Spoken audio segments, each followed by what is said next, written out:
and with the internet, obviously, you're going to start seeing, a lot more people get more educated with like online courses and books and the whole nine. So Yeah, and I think that's the biggest thing is tapping into that network of that investor and kind of tapping into his mind as well of like how to scale things. yeah, Yeah, maybe we talk offline, and if I can get a hold of one of these guys, be like, look, man, just put your knowledge in a course. You know what I mean? right.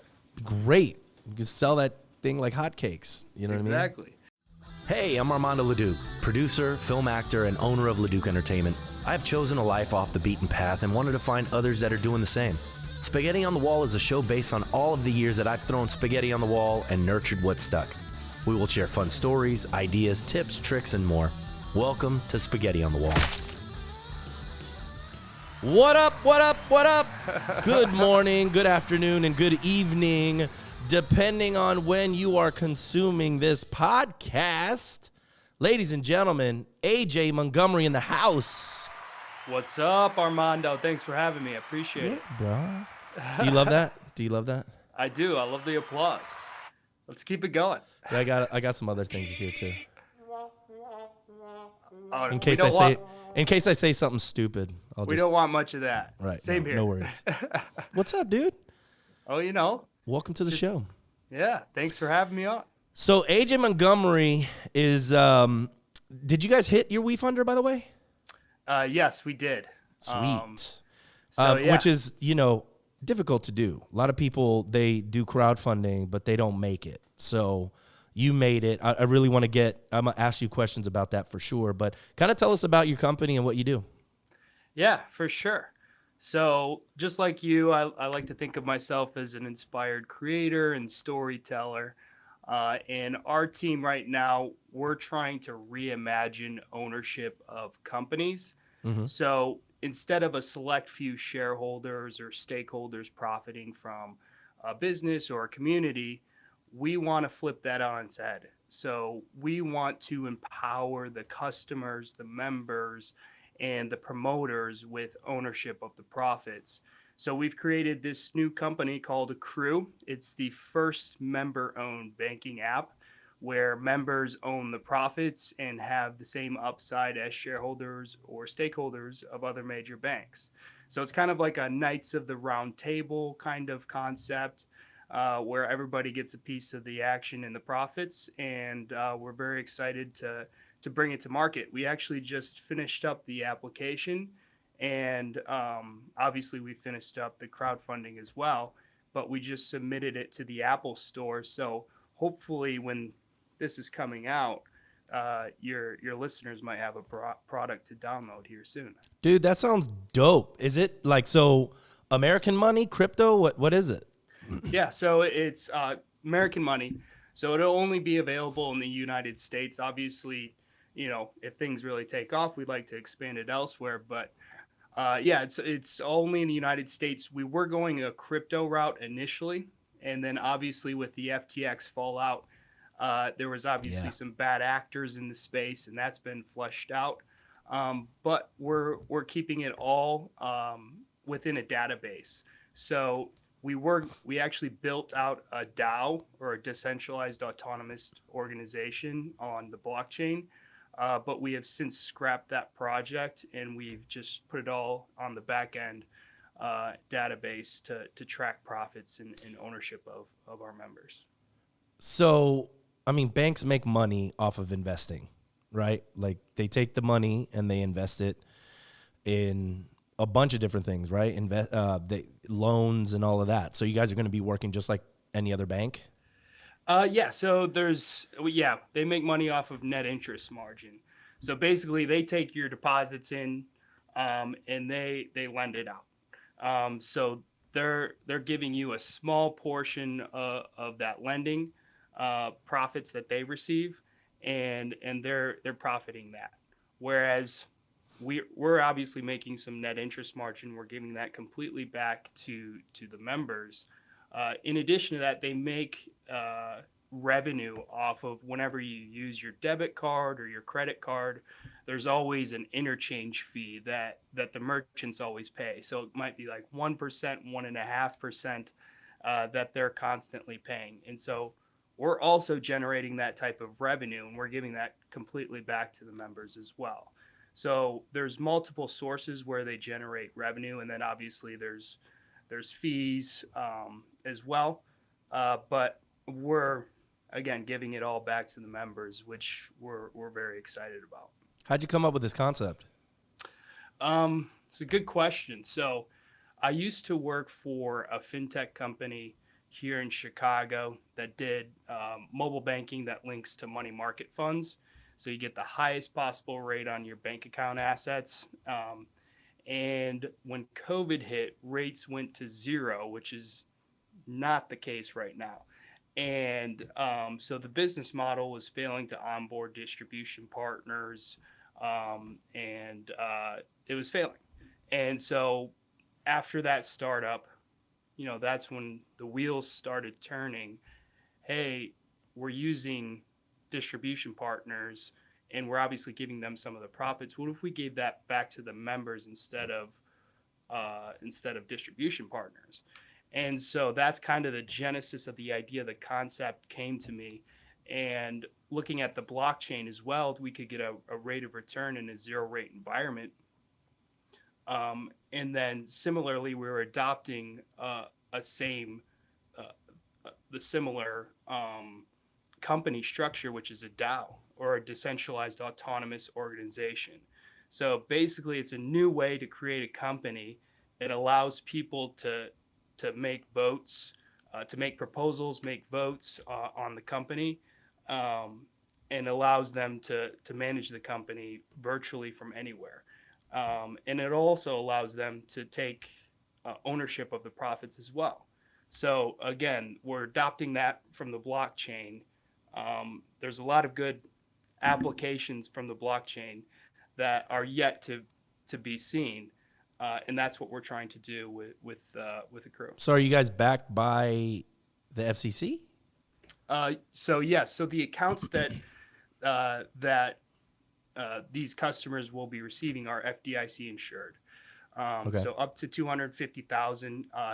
Obviously, there's been some issues with smaller regional banks lately with the SVP crisis and everything else. The problem there is that they were kind of directed solely to a certain sector, the tech sector, and they had a huge increase of deposits during COVID because technology was doing very well, and basically those deposits were not insured. They were all companies, so they had accounts in the millions of dollars, not $250,000. So when SVB came under pressure, because what they did is they didn't manage their interest rate risk, and they had a $1.8 billion loss on their books. So it was pure mismanagement by the bank, and there was a run on the bank because those deposits weren't insured, and it was just kind of a perfect storm mess. And so we're actually creating an innovation because we're a fintech. We can actually distribute the accounts across many banks. So we can actually insure accounts up to $25 million because it's across 100 different banks. So that's one of the other innovations that we're creating as well, to mitigate risk or run on the banks. How are you getting over? I mean, there's early adopters for everything, right? Like the early adopters for crypto, the early adopters for the internet, the early adopters for AI, right? Like, I mean, I'm sure that that's probably your demographic at this point, right? But how do you guys get over, that fear of, I guess the common man that doesn't really understand this whole concept, and then, obviously the news that's like, oh, this is happening, and the banks are failing, and it's all propaganda, obviously. You know what I mean? I don't watch the news because I'm not into the fear mongering bull. But how are you selling this concept, right? Yeah, absolutely. So yeah, there's a lot of talking heads out there, and there's a lot of information coming out to people, and I think the best way, to get over that fear, to understand what's going on, is obviously education, and so that's obviously why we're trying to do these podcasts, trying to get the word out there about current events and what's going on, and providing that educational information of what we're really trying to do.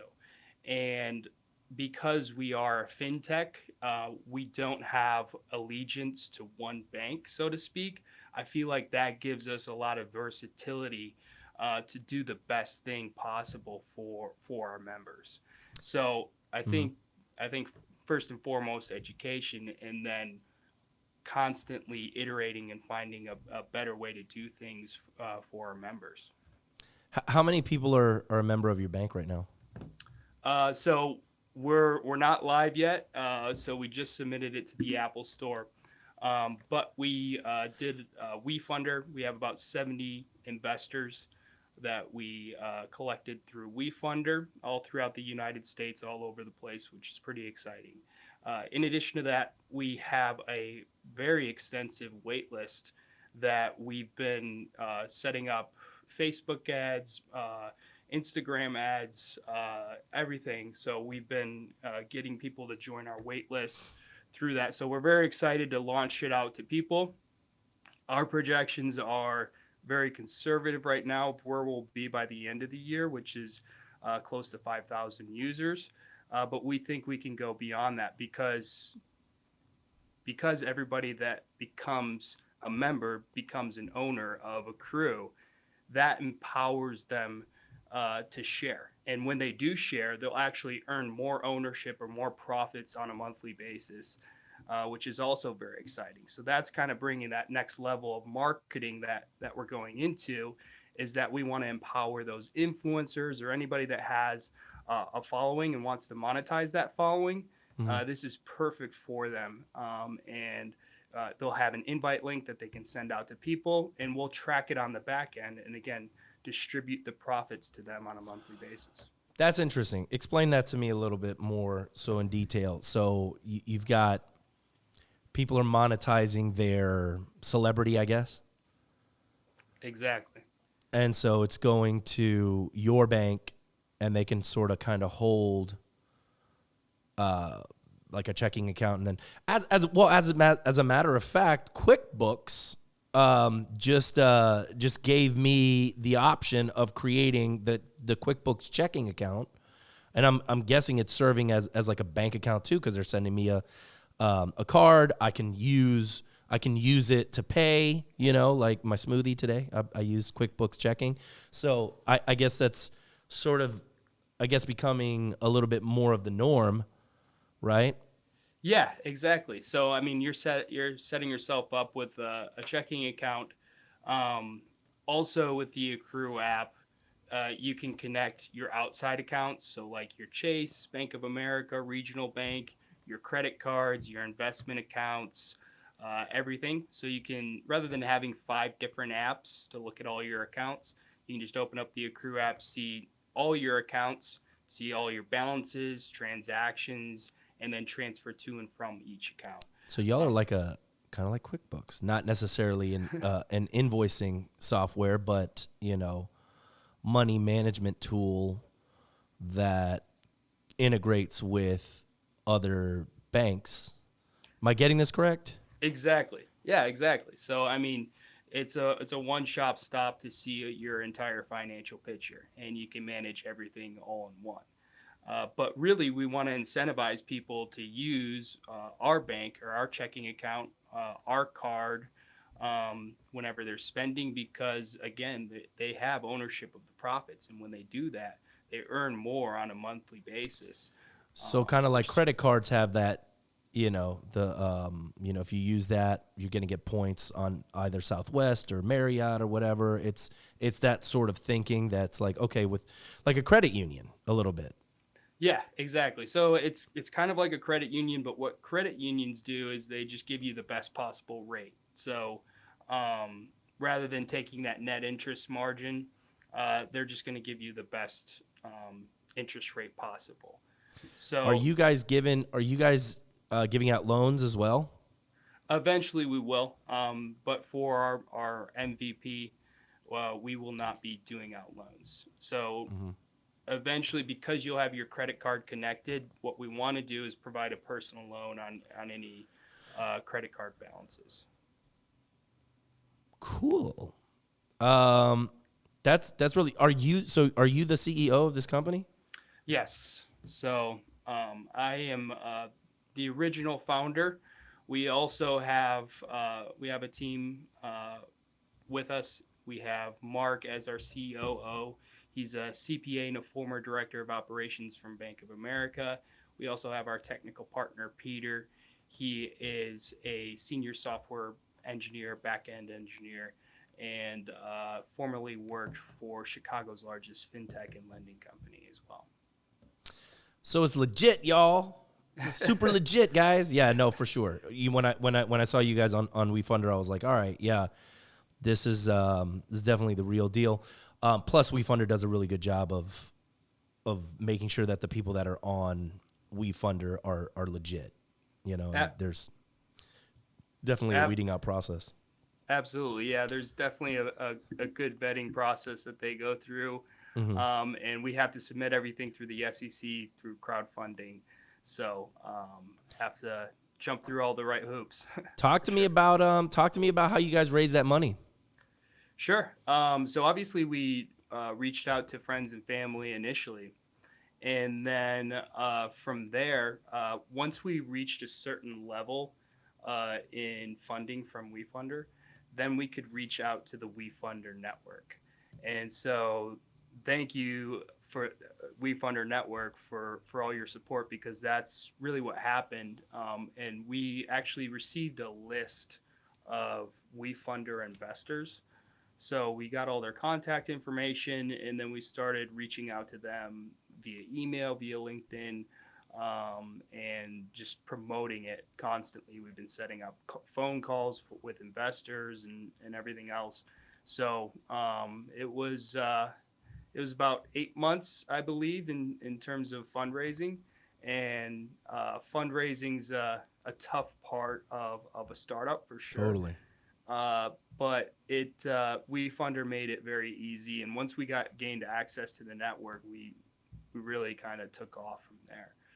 So, man, I would love to talk to a WeFunder investor, because that's a whole nother thing. I was, I got friends that are into real estate, and that's fine. You know what I mean? That's okay. It's not, to me, it's not, that enjoyable, but like me owning pieces of businesses, and some equity in businesses like that, I'm more interested in, you know what I mean? And I was doing a podcast with a guy, this SEO strategist, digital marketing company. That's just like, the guy's the real deal, and what he was telling me, he was like, he's doing joint ventures with a lot of his clients. He's got like 7 companies that he has equity in.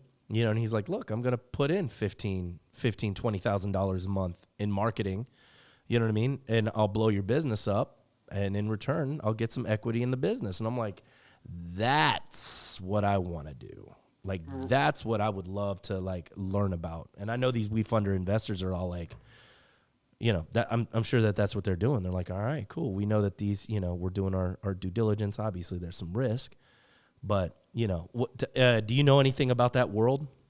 Yeah. Obviously, coming from the finance world, it's very similar to venture capital. And what they do is they obviously vet out good opportunities for themselves, good companies that they want to invest in. Most of all, they make sure that it's a solid team. Secondly, they want to make sure that the concept is there. But the thing is that the game that they're playing is they're spreading out the risk. Totally. Because there's going to be a bunch of companies that fail, and then there's going to be a select few companies that really do well. And so that's what they're banking on, is those select few companies really, hitting a home run. And so obviously they're mitigating their risk as much as possible, and they have certain metrics where you need this amount of ARR or revenue, you need this amount of users, so on and so forth, and that's what they're doing to vet out these opportunities. But I think the game really is finding some good opportunities, but diversifying across a bunch of companies. But I Yeah. think it's something that we need more of in the United States to empower these entrepreneurs to build the future. Yeah, no, I agreed. I think there's movement now, especially with people that are becoming business mentors and consultants. On like really how to strategically grow a business. I'll tell you, one of my mentors has a $45 million law firm in Atlanta. He started a company called 8-Figure Firm. And so he's teaching other attorneys how to scale their businesses to 8 figures, and he's done it. Like he's taken several attorneys from like $700K a year to like 10 million in like a 2.5 year period. Like the growth, like one of his clients went from like 700K to 2.4 million in 6 months. You know what I mean? Wow. And so I was like, well, all right, cool. So, there's people like that, I think that are now, sort of getting into the market and really giving good advice to these business owners to like, he did it with my business. You know what I mean? Like as a result of working with him, I grew my business, exponentially. So it's like, I think you're starting to see more of that, and with the internet, obviously, you're going to start seeing, a lot more people get more educated with like online courses and books and the whole nine. So Yeah, and I think that's the biggest thing is tapping into that network of that investor, and kind of tapping into his mind as well of like how to scale things, yeah, how to grow things. I think that's huge. In the be great if they investment had an online process. course. That's what I'm saying. Like, yeah, maybe we'd talk offline, and if I can get a hold of one of these guys, be like, look, man, just put your knowledge in a course. You know what I mean? Right. Be great. You can sell that thing like hotcakes. You know what I mean? Exactly. So, Automate the education process. dude, you have to. But yeah, like we were saying, yeah, it's definitely important to, education-based marketing, growing these businesses. I love this whole concept of, people being able to own a bank, you know what I mean, and have equity in the bank, and, things that they do all revolve around, them making more money. I like this concept. Yeah. Power to the people. That's Yeah, man. what we're trying to do. Yeah, dude. So, So where do you see this thing rolling in the next 5 years? So obviously we want to expand aggressively. I mean, we want to be a household name similar to like Chime or Cash App, and that's where we're aiming to grow. But beyond that, here in the United States, we want to go beyond that and go. I've already been talking to some investors in South Africa, and some other countries in Africa, and they actually have a pretty robust economy that's coming up, and it's very tech focused. And if we can start having a crew of like South Africa, having a crew of India, having a crew in different countries where it's a member-owned bank, and again, we're empowering those members, I think that would be very, very powerful. And obviously, once we do move forward with Accrew in the United States, we eventually want to create our own currency or our own DAO to track the member-owned profits, and we'll be able to create our own currency or our own coin for each individual country as well. So that's kind of the major plan moving forward, is we want to expand to different countries and empower them and have their own little satellite or hub where they can create their own thing. And so that's kind of what's been going on with the blockchain space, is empowering these little ecosystems to create their own. And that's really what we want to do with Accrew as well. I love it, man. Cool, dude. Tell the people where they can find you. For sure. So you can find us on Facebook and Instagram. Accrew.app is our Instagram. We're really starting to ramp up our social media exposure. So find us there. You can find us on our website, accrewmoney.com as well. And you should be able to see us in the App Store here. Just search Accrew, and you'll be able to find us and download the app as well. I love it, man. Dude, AJ Montgomery, changing the game. I love it. I can't wait. I'm definitely going to download it. Definitely going to get mixed up and see what happens with this thing, dude. I'm loving it. So Got to monetize your following, you know? Yeah, man. I appreciate you being here, and let's talk some more offline about it. And I appreciate everybody listening to Spaghetti on the Wall, obviously every Friday. Brought to you by Leduc Entertainment for all of your digital marketing needs, video, podcasting. We got you. And you can catch Spaghetti on the Wall anywhere. Spotify, Apple Music, Google, the whole nine. We'll see y'all next Friday. AJ, appreciate you. Thanks, everybody. Appreciate it.